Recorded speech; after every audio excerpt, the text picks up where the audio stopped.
Milwaukee's voter turnout is typically far lower during these spring elections than in the fall when there are higher profile races on the ballot.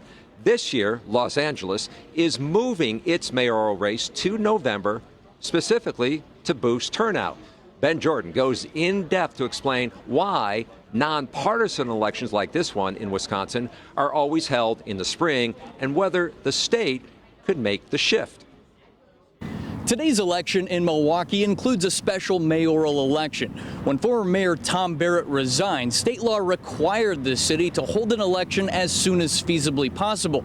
But some voters think it makes sense to consolidate the spring and fall elections into one in November, so more voices are heard.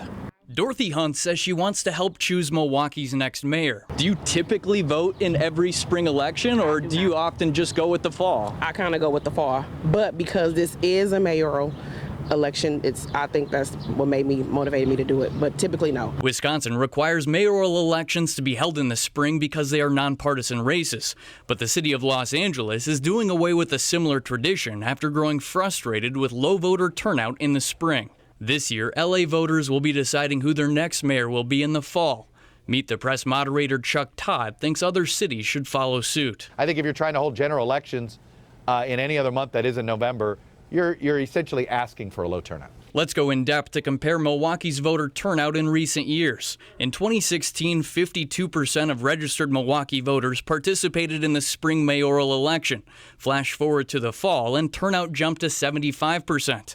The difference was much greater in 2020, when just 32% of Milwaukee voters cast their ballots in the spring compared to 78% in the fall. Former Milwaukee Elections Administrator Neil Albrecht says it's really dictated by state law. A lot of city, town, or village offices, the school boards, the judicial seats, all of those have to occur in the spring, and then the partisan offices where the candidates are affiliated with a political party, those then get scheduled for the fall.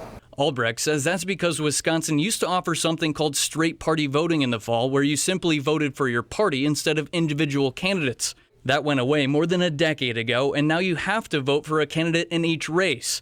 Neil says although that means the switch would be easier now, it's unlikely given Wisconsin's political landscape. It doesn't necessarily increase access to the ballot because the same people would have access in this election as in a fall election.